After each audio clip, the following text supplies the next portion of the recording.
il faut sauver le soldat d'Artigol.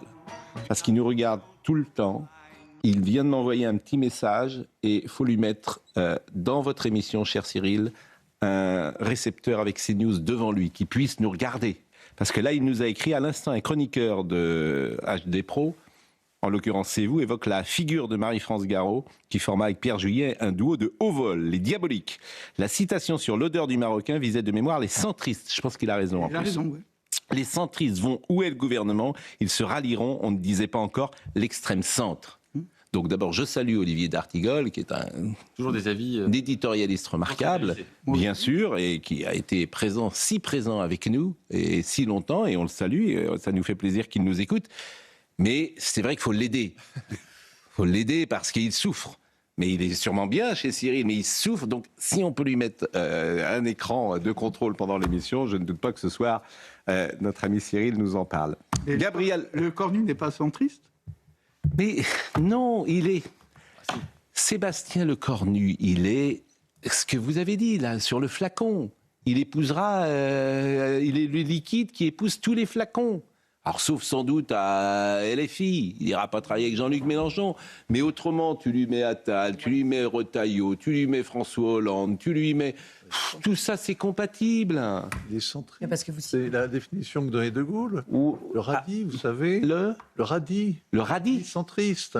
Rouge dehors, blanc dedans et tout près de l'assiette au beurre. C'était comme...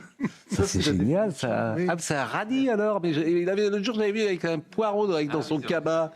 Mais c'est le radis. Donc, Sébastien mais c'est pas très... C'est un peu péjoratif, quand même, de le traiter de radis. De traiter de végétal, en général, n'est pas très flatteur. Ouais. C'est vrai. Mais c'est vrai que c'est la politique du gouvernement. Ouais. Oui. Mais on aimerait des gens de conviction.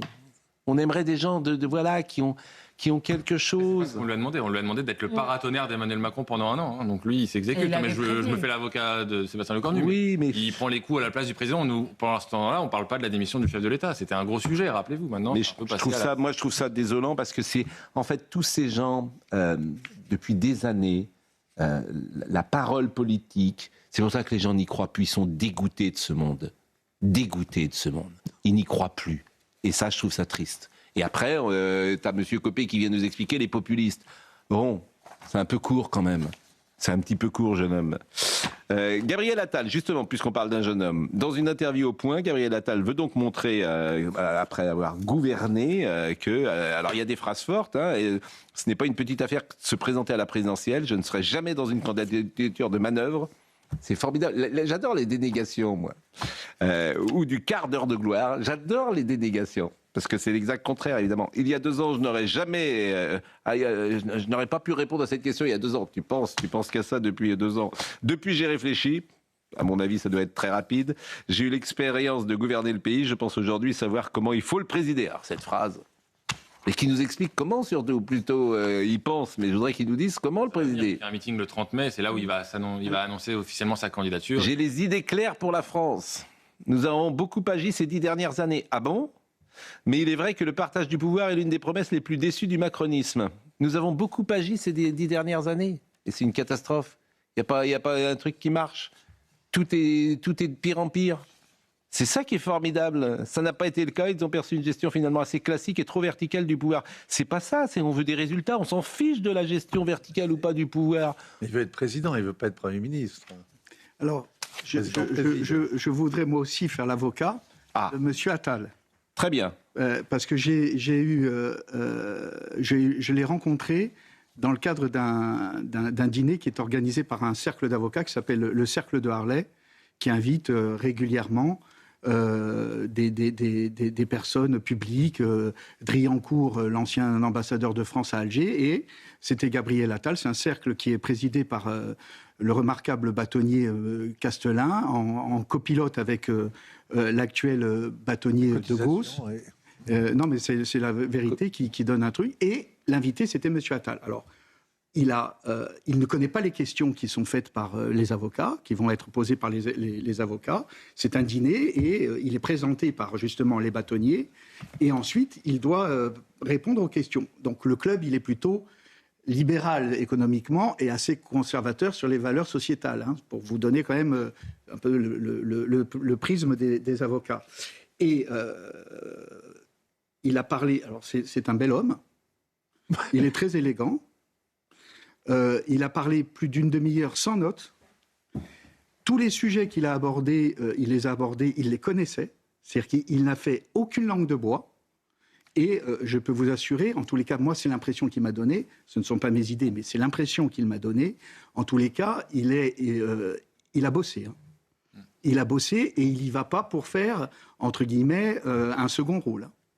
Voilà, c'est l'impression qu'il a donnée. Pascal Pierre Garbarigny. Il a séduit beaucoup de monde. Mais c'est bien. Beaucoup de bulletins, mais il a séduit. La séduction est un mensonge. C'est du cours en latin, ça veut dire mentir. Et c'est bien le problème de nos démocraties. Puisque tu récompenses les qualités du candidat, et t'as pas forcément celle du président. N'écoutez jamais ce qu'un homme politique dit, voyez ce qu'il fait. C'est tout. Mais alors... Que je m'en fiche, moi, qu'ils se parlent bien. Évidemment qu'ils parlent bien, c'est pas le sujet. Voyez ce qu'ils font. Il ne fera rien. Voilà. J'en savais rien. Mais c'est parce que si, je le sais. Il ne fera rien sur ce que demande la France aujourd'hui. Il ne fera rien. Déjà dans un premier temps. Mais ce qu'il faut faire, c'est très très simple. Écoutez, moi quand je parle avec lui ou avec son entourage de l'immigration, des sujets régaliens, Mais il ne peut rien faire. Il ne peut rien faire sauf s'il renverse la table. Et renverser la table, c'est couper les ponts avec Bruxelles. Tu ne peux rien faire. Sur les ZFE, on a appris hier qu'on va payer 3 milliards d'amendes que va nous imposer Bruxelles. On ne peut même pas décréter quelles sont nos voitures dans nos villes. Enfin, ce que je dis, c'est pas, je n'invente rien. Donc, aucun candidat ne revendique de couper les ponts avec Bruxelles, hein, pardon. Mais... sauf de changer certaines choses. Il y en a qui disent faut faire des référendums pour changer la Constitution, pour trouver de la souveraineté. Oui, ce qui est déjà autre chose, parce que couper les ponts avec Bruxelles... Si M. Attal dit demain, voilà ce que je veux faire, immigration zéro, sécurité ceci, etc., et pouvoir prendre toutes les décisions sans passer par le Conseil constitutionnel et le Conseil d'État qui ont dévoyé le pouvoir au point où Emmanuel Macron, il a bien compris le truc, il nomme ses potes. Il en parle dans l'interview, il dit justement il y a trop de droits de veto, il y a des gens qui peuvent, des minorités qui peuvent se bloquer. Dans les bonnes pages de son livre, publié dans Le Point aussi, Gabriel Attal, il fait pas du tout un bilan glorieux de ces 10 années. Hein. Il fait un mea culpa en expliquant que la Macronie a perdu son ancrage local, qu'elle a été critiquée pour son arrogance et qu'il va falloir changer ça. Il regrette une absence de démocratie, des décisions très verticales qui ont conduit à un parti détaché du peuple. Et il le regrette, c'est aussi dans son intérêt parce qu'il doit se démarquer d'Emmanuel Macron. C'est la rupture tranquille, c'est le retour de la rupture tranquille de Nicolas Sarkozy. On peut choisir de le croire ou non, mais en tout cas, il l'acte dans son... Mais moi, j'entends ce que dit... c'est toujours pareil. Si vous voulez être séduit, très bien. Il y a deux personnes qui disent des choses vraiment différentes. C'est David Lisnard et Kasparyan. Par exemple, Kasparyan, ce matin, il dit des choses très différentes. Il fait partie du mouvement de Gabriel Attal. Et ils sont plutôt alignés sur ces questions-là, pardon. Oui, mais il est très libéral, Kasparyan. Et Gabriel Attal n'est pas anti-libéral. Non, mais après, je ne vous dis pas qu'il est Guillaume Kasbarian, mais économiquement, il est plutôt sur cette ligne-là. Vous oubliez Gabriel Attal, le Premier ministre. L'observation que pour être complet, l'observation que je voulais faire, parce que je l'avais remarqué lors de son intervention, il a stigmatisé énormément le Rassemblement national par rapport à son positionnement lui-même. En revanche, il n'a absolument pas évoqué le problème et les difficultés liées au positionnement de LFI. Il en a fait totalement abstraction. À chaque fois qu'il parlait de l'extrême... Je rappelle qu'il a préféré, lui, entre LFI et RN, il vote LFI. Alors, il en parle encore dans son livre, il dit que si aujourd'hui, évidemment, on ne peut plus appeler à voter pour la France Insoumise, il ne le referait pas. Après, il a expliqué 40 fois pourquoi il a fait cet appel-là. Oui. Après, c'est leur avis, c'est pas moi qui vais le défendre, mais il explique en tout cas aujourd'hui, ce ne serait plus possible. En tout cas, ça va être intéressant, Gabriel Attal. Mais il se lance dans un grand meeting le 30 mai qui aura lieu au Parc des Expositions, et c'est là où Emmanuel Macron avait lancé un de ses premiers meetings de son mouvement En Marche. Je ne sais pas si le message... Il y a beaucoup de Nicolas Sarkozy, pardon, moi quand je vois en tout cas la manière... Vous trouvez qu'il y a beaucoup de Nicolas Sarkozy Emmanuel Macron, je ne parle pas des idées, de cette côté, mais c'est la rupture tranquille. En homme libre, certains rappellent le livre de Nicolas Sarkozy qui s'appelait Libre aussi à l'époque. Voilà, il y a une sorte de pas dans les idées encore une fois, mais dans la façon de s'émanciper du pouvoir sortant. Quand tu as besoin de dire que tu es un homme libre, c'est que tu ne l'es pas vraiment. C'est d'ailleurs le titre de son livre, c'est Comme un homme libre, c'est ça ? En homme libre. Comment ? En homme libre. En homme libre. Ben, quand tu as besoin de dire que tu es en homme libre, c'est que tu ne l'es pas en fait. Toutes les dénégations. Il a pu être prisonnier pendant quelque temps du macronisme. Oui, mais c'est-à-dire que la question se pose. C'est comme le vivre ensemble. On parle du vivre ensemble. Quand j'étais gosse, on ne parlait pas du vivre ensemble. Parce que personne ne se posait la question parce qu'on vivait ensemble. Voilà. Mais des écrivains qui se prétendent rebelles et qui sont parfaitement dans le consensus. Mais il n'envisage pas non plus de changer le nom du parti ? Si, ça va changer. Ça va s'appeler comment ? Ce qui tient la c'est une Nouvelle République, mais Nouvelle République, ça fait un peu journal, Nouvelle République. Ça pose problème. Donc, et puis, il n'y a rien de nouveau. Il n'y a rien de nouveau. C'est vieille République, au contraire. L'acronyme, c'est l'inverse de RN, donc je pense que c'est pas terrible. Sur la nouveauté, ça va être exactement le défi de Yael Braun-Pivet si elle se présente, de François Hollande, de Gabriel Attal, tous ces gens qui ont déjà gouverné, qui ont été à la tête de l'Assemblée nationale, Premier ministre, président. On a aussi Édouard Philippe, qui a été Premier ministre d'Emmanuel Macron. Ils partent avec quand même un boulet, c'est qu'ils doivent d'abord, si on peut dire, bazarder leur bilan avant de pouvoir proposer des nouvelles idées et essayer... Mais la rupture tranquille, c'est un oxymore. La rupture, elle n'est jamais tranquille. Pardonnez-moi. Tout ça, oui, mais ça, c'est des mots. Moi, j'ai un slogan, changez tout. Voilà. Des mots, toujours des mots. Voilà, toujours des mots. C'est paroles et paroles. Changez tout. Voilà, celui qui viendrait et qui dirait changer, il faut tout changer, en fait. Parce qu'il faut tout changer. Donc, alors, François Hollande, je me prépare. Ça, c'est intéressant. Il est à la une de Marianne. Mais François Hollande, il n'a pas dit son dernier mot. Non. L'interview est très intéressante. Mais bien sûr, et je vous répète, à chaque fois, je pense que c'est le meilleur de la gauche républicaine. Et c'est celui qui a le plus d'expérience. Et c'est celui qui peut effectivement faire consensus dans une période... Un trou de souris, il ira. Il faudra pas laisser le moindre espace. En fait, il y a deux personnes sur lesquelles les Français pourraient se tourner, c'est Nicolas Sarkozy et François Hollande, pour des raisons finalement assez comparables d'ailleurs. Il se trouve que pour Nicolas Sarkozy, c'est compliqué aujourd'hui, mais s'il était en situation de la même manière, beaucoup de Français pourraient se tourner vers lui. Et François Hollande, pour les mêmes raisons, les gens peuvent se tourner vers lui, parce que l'expérience, parce que stabilité, parce que un discours qu'ils peuvent entendre, de gauche, pour le coup républicaine. Politique, ça se vérifie. Bien sûr, bien sûr. Il se prépare. Je me prépare. Il parle de l'immigration, par exemple. Moi, oui. Vous savez, la gauche en Europe, Thomas Bonnet. Contrôle de Vincent Hervouet, mais au Danemark, en Angleterre, dans beaucoup de pays, la gauche s'est emparée des sujets migratoires, d'insécurité, etc. En France, c'est pas le cas. Et ben, François Hollande, je pense que c'est une des premières fois. Il dit on doit accompagner ceux qui respectent pas les règles. L'impuissance en matière d'immigration, c'est délétère. Il faut être humain mais strict. Vous voyez, c'est un discours qui évolue et je pense que ça peut trouver un public. Il est sur les pas de François Mitterrand. Si vous faites attention, François Hollande, il se met sur les pas de François Mitterrand, sur la France unie et sur ces thèmes-là. Et vous verrez que cette voie-là est possible. Une messe est possible. N'oubliez jamais cette phrase. Une messe est possible. Écoutez ce qu'il a dit, Monsieur Hollande. Je supporte toutes les comparaisons. Comparaison avec mon prédécesseur, comparaison avec mon successeur. Et quand il y a des gens qui me disent, alors vous, on a voté pour vous et on a été déçus, je dis, vous préfériez avant ? Ils me disent, non, bah non, quand même, avant, non. Vous préférez après ? Non. Bon, bah, ça me rassure pas, mais ça me permet de continuer. Quand on se compare, on se console. Oui, mais on fait mieux que se consoler. On se convainc qu'on a encore quelque chose, non pas simplement à défendre pour le passé, ça compte, mais à s'affirmer. Bon. Quel est votre pronostic, Vincent Hervouet ? Sur François Hollande, j'aspire à ce qu'il retourne à Ouagadougou où il a passé la plus belle journée de sa vie politique. C'est-à-dire qui regarde le désastre qu'a été notre politique étrangère au Sahel. Vous savez, il n'y a pas de Français qui aillent aujourd'hui à Ouagadougou. C'est-à-dire que la politique étrangère de François Hollande, vous la jugez négativement ? Moi, j'aime beaucoup écouter François Hollande. Dans les dîners ou même en réunion, il est toujours plein d'esprit, intéressant, paradoxal. Non, vraiment, il est remarquable. Mais on juge un homme politique, d'ailleurs on juge un homme tout court, à la somme de ses actes, et non pas à ses déclarations avant, pendant, après, pour justifier, pour promettre, pour faire rêver. On le juge à ses résultats. Est-ce qu'il a un plus mauvais bilan qu'Emmanuel Macron ? Pardon ? Est-ce qu'il a un plus mauvais bilan qu'Emmanuel Macron, François ? Mais non, parce que Emmanuel Macron a fait 2 mandats, donc son bilan est... Et doublement nul. Pas doublement mauvais, pardonnez-moi. Je pense que le bilan de doublement peut être peut-être préférable à celui d'Emmanuel Macron. Ah non, mais évidemment, là, le bilan de... Non, le bilan de François Hollande est meilleur que celui d'Emmanuel Macron. Ouais, c'est déjà intéressant. Simplement, François Hollande a amené Emmanuel Macron. Il était peut-être en meilleur état quand François Hollande l'a pris en main qu'Emmanuel Macron. Donc non, mais bon, tout ça est très relatif. Il faut regarder de près, on se faire une opinion. Si vous avez envie de rêver... aller chercher le... Pardon ? Si vous avez envie de rêver, c'est pas avec François Hollande qu'on va rêver. Mais c'est ça. C'est un cauchemar. Et les traits d'humour en interview, moi, je veux bien, sûr que je veux bien, ou alors on a la mémoire courte. Pardon. On a la mémoire courte. sortent. Mais il y a bien longtemps qu'on ne rêve plus. Ah oui. De Gaulle, réveille-toi, ils sont devenus fous. Qui vous?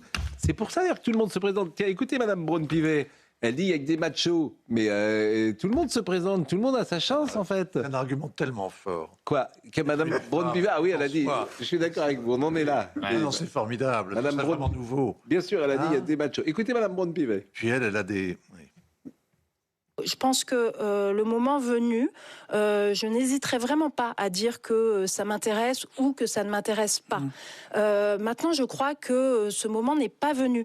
Et le spectacle que je vois et finalement ce club des machos qui se déclarent quasiment quotidiennement, on a un de ces messieurs qui se déclare candidat, je trouve que ce n'est pas la bonne façon de faire. Philippe, Bruno Retailleau, Gabriel Attal. J'ai entendu David Lisnard aussi se présenter. Ils sont légion et je pense que ce n'est pas la bonne façon de faire. Est-ce que vous excluez, oui ou non, d'être candidate à la présidentielle? Moi, je n'exclus aujourd'hui rien. Vous vous rendez compte, même Madame Braun-Pivet n'exclut pas d'être présidente à l'Assemblée. Ça fait longtemps.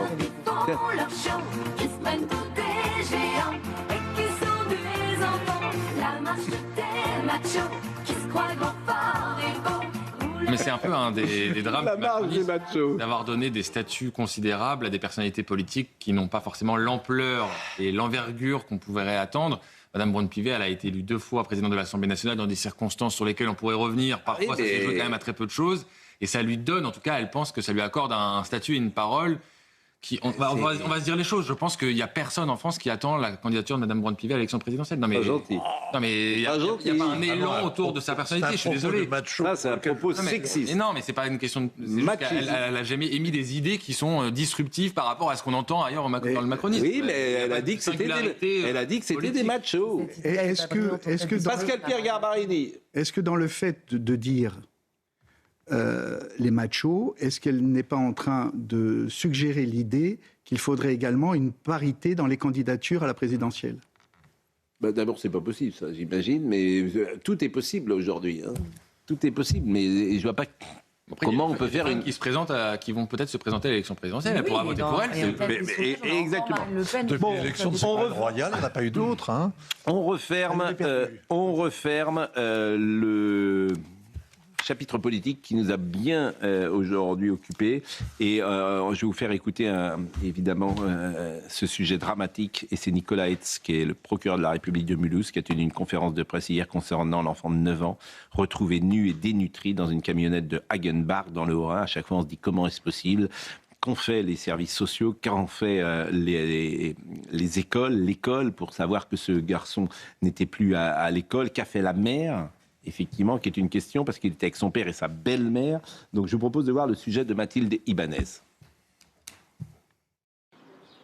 Séquestré par son père pendant 1 an et demi, l'enfant âgé de 9 ans a été retrouvé nu et dénutri.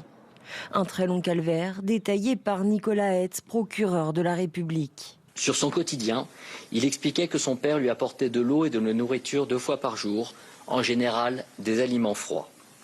L'hiver, son père lui apportait de l'eau chaude et l'été, de l'eau fraîche.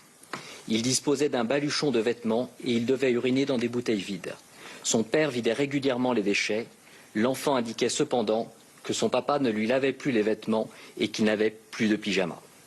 Il dormait sur un matelas et ne disposait plus de brosse à dents. Dans cette famille recomposée, l'enfant décrit une relation très conflictuelle avec sa belle-mère. Il la qualifie de pire ennemie et affirme qu'elle souhaitait son internement en hôpital psychiatrique. Aucun élément médical n'étayait la réalité des problèmes psychiatriques de l'enfant. Il a été scolarisé la dernière fois en CP. Ses résultats scolaires étaient d'ailleurs plutôt très bons. La belle-mère, âgée de 37 ans, est aujourd'hui poursuivie pour non-assistance à mineur en danger et non-dénonciation de mauvais traitements. Elle nie les faits, elle encourt jusqu'à 7 ans de prison. Le père, lui, est poursuivi pour séquestration ainsi que pour privation de soins et d'aliments. Il risque jusqu'à 30 ans de réclusion criminelle. Ce qui est extraordinaire, c'est que la belle-mère est en liberté. Oui. Donc moi, je comprends, je vous assure, j'ai du mal avec la justice. Mais c'est une faillite totale. C'est une faillite. C'est-à-dire que les services sociaux se sont rendus compte de rien. L'école ne s'est rendu compte de rien. Il a disparu. Le gosse, il a disparu. Il était inscrit. Personne ne se rend compte de rien. Et la mère, Et la mère, elle réagit pas. Elle sait pas où est son fils, elle réagit pas pendant 19 mois. Mais c'est de la folie, et c'est de la folie. Et la belle-mère, elle est dehors. Mais je sais pas en fait. Je veux pas dire ce que je pense parce que c'est pas très entre guillemets déclaration des droits de l'homme, vous voyez. Mais c'est une vergogne. Vous vous rendez compte, cette famille, le gosse enfermé sans eau, enfin de l'eau froide, de l'eau chaude, sans vêtements, avec les déchets. Mais où on est? Et personne ne dit rien. Ben si, et on s'en parle. Alors là, le procureur, il a été excellent. Hein, moi, on va l'écouter après la pause d'ailleurs. Mais je l'assure, tous les jours, on est amené à commenter des décisions de justice. D'un côté, vous avez l'ancien président de Lafarge qui est mis en prison pendant 6 ans. Dans des conditions, alors qu'il a fait appel, qu'il ne menace pas, que c'est pas un danger pour la société, qu'il y a quand même quelques circonstances qu'il faudrait évidemment éclaircir. Donc d'un côté, il nous écoute peut-être, d'ailleurs cet homme, il est en prison, ancien PDG de Lafarge. Et de l'autre côté, on a une affaire comme celle-là, où un torture sur un enfant, et la belle-mère est dehors. Donc on ne comprend pas. Lafarge, la responsabilité du président, elle est douteuse, du moins, elle peut être contestée, vraiment, qu'il était au courant. Alors que la belle-mère, là, on sait vraiment que c'est elle qui a initié la torture de ce gosse. 10 secondes, parce qu'on a entendu le carillon. Où on est, cher Pierre Pascal, on est chez Dickens et chez Victor Hugo au 21e siècle. Ah ben les Thénardier, c'est des humanistes à côté de ce couple-là. Hein. Chez Dickens Franchement. aussi. Bon, les Thénardier, c'est des humanistes. Vous nous faites sourire sur un sujet qui ne l'est guère, évidemment. Vous ne voulez pas parler de l'Iran? Mais si, restez avec nous. Mais